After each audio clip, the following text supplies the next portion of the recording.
This will be part 3 of the sequels that I have.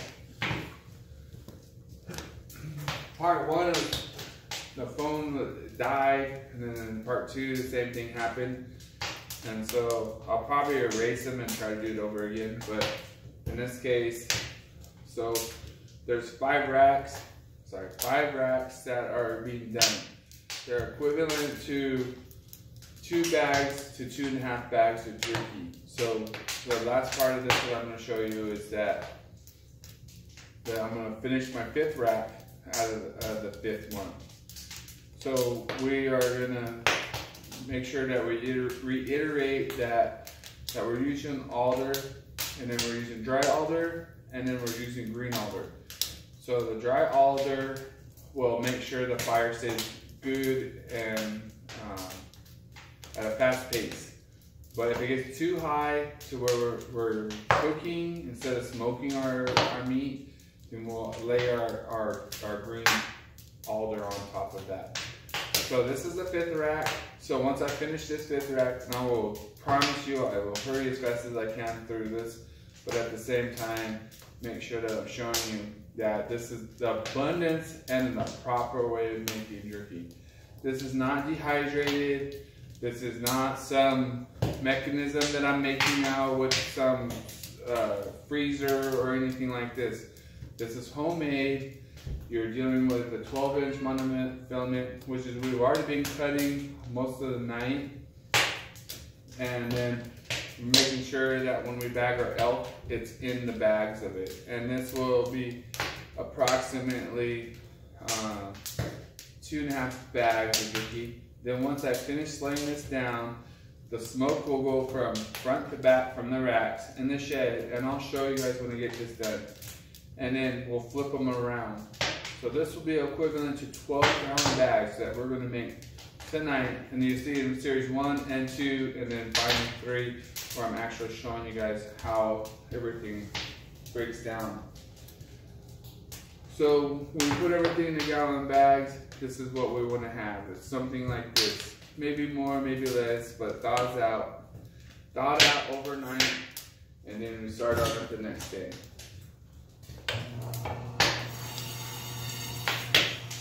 And one of the things too is when you use your slicer, make sure, again, I'm going to reiterate this and reiterate this, is that something fouls up on it. Guess what? Restaurant will not back you up if you're cutting elk or raw meat of any sort, because it says specifically on the direction, a meat slicer is not made to cut meat. So pick your fire on that one. So all right, I'm gonna hurry up, and I cut some, and I'm gonna hurry up and lay it all out, and then I'm gonna get us out to the smoke shed at this point. I'm gonna lay it down. I'm not really worried about as fast as can, but this is about the speed I normally do it every night, or every other night, or whenever I'm doing jerky. This is what I'm just gonna do. So sometimes so since I told you the draft will go, the smoke will go from front to back. So the hotter in is this side. So therefore you want your thicker parts on the back side. Does that make sense? Then your smaller and thinner pieces on the sides like this. And then your mediocre pieces or whatever can go right in the middle of it. In this smoke shed anyway. And then this smoke shed is, like I said, 5 racks. Looks like a big ass outhouse. So it makes an abundance amount of jerky. So when you're following me, you want to make sure that you follow me, because you don't want to be sitting there and putting shit in your oven or doing your little chief smoker. By the way, I'll get into that later. And you just keep laying it all out. So you'll notice these are approximately about 7 to 8 inches slices too. So that gives you an idea of how big this rack is.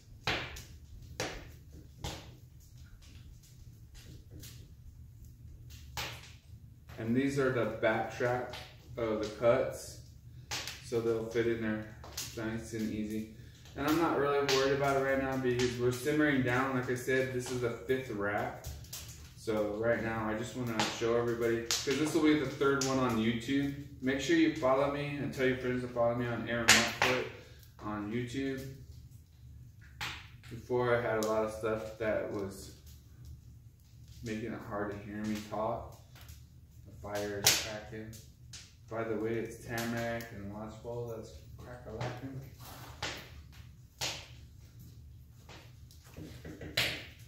Normally it will take me about 20 minutes. If I'm sitting here cutting and putting this out by myself, it will take me approximately 20 minutes to get one of these racks full.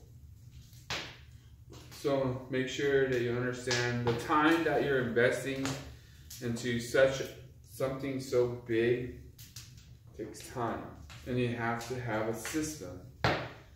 So regardless if you have a little smoker or whatever it is, make sure you have a system of how you lay your meat and how you do it. When you get home, is it defrosted or anything like that? I'm gonna move over here, finish up the side ends of it. If you have a little chief or you're dehydrating stuff, I don't know, I totally don't recommend it. I recommend that you go get alder, and then let's say you can't get the green alder, right? And you're like, man, my stuff's going up. It's flaming up to the point where it's turning into crispy critters or anything like that. So what I tell everybody too is when you get to that point, where you're making crispy critters or anything, make sure that even if you go buy the Cabela's wood chips and that you take the wood chips, just take a bucket of water or anything like that and then soak your wood chips in water. Because I had one of those ones when I first started was the little 5 racks, and then we ended up buying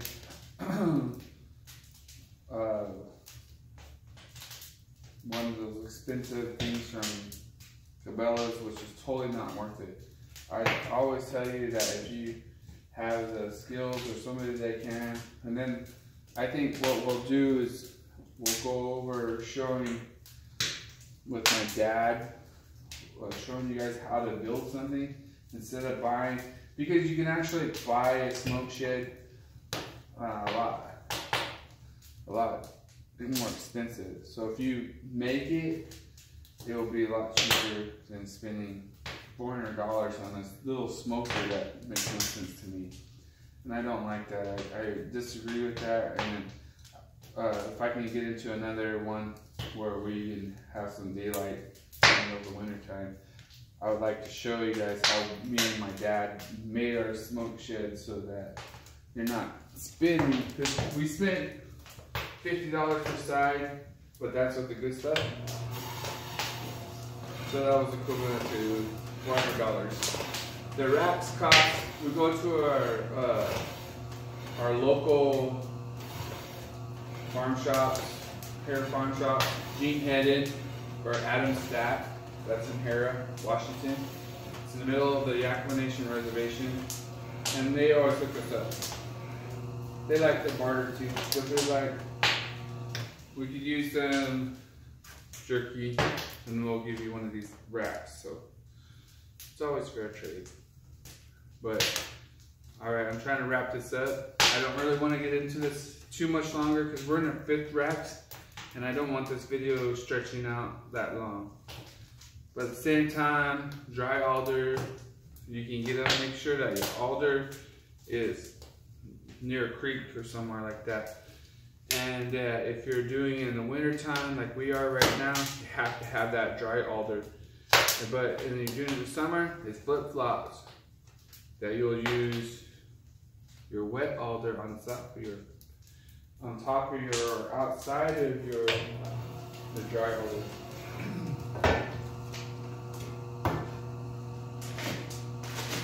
Alright, I'm gonna finish it up. I lied.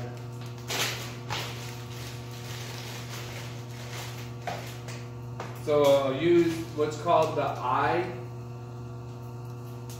Look it up. I'll let you guys figure it out for me. It's called the eye what?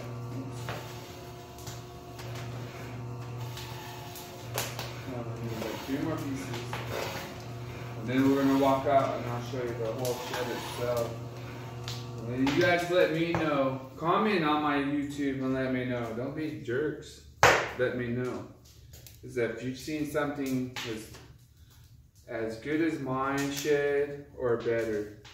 And if you have a system that's better than mine, let me know because I want to see. I want to learn how to do that shit for reals. But if you don't, feel free to ask me for help because I'll be more than glad to help you. I love helping people to succeed. That's always my motto. I love helping people succeed. If people fail, it's because their leaders taught them wrong. Didn't show them right. And bam. So now I'm gonna take it right back out. I'm gonna take this rack out. Then once I get done, so give me a second. Once I bring this out, I'll show you guys what's going on. Give me like 1 second.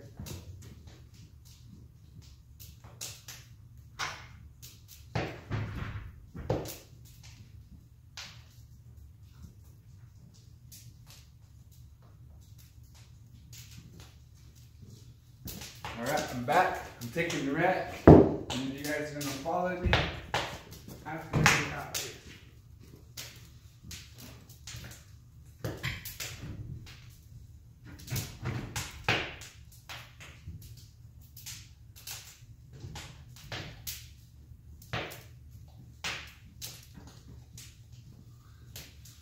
Alright, follow me outside. Here we go. Yo. Outside we go.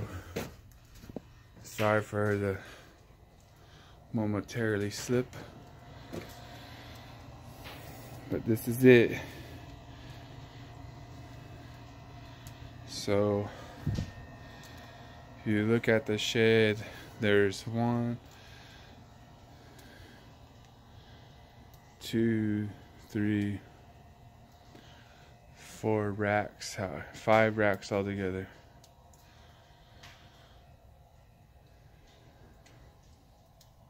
And you look over the whole overall shed, and you're gonna start to get a good idea how big it is altogether. It's probably, it's equivalent to an outhouse.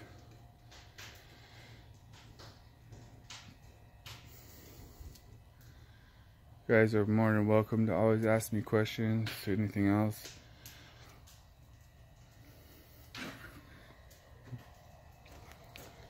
Zoom back in for a sec. I don't know if it's really doing it justice, but we'll go up. Alright. Let me know. Subscribe to me.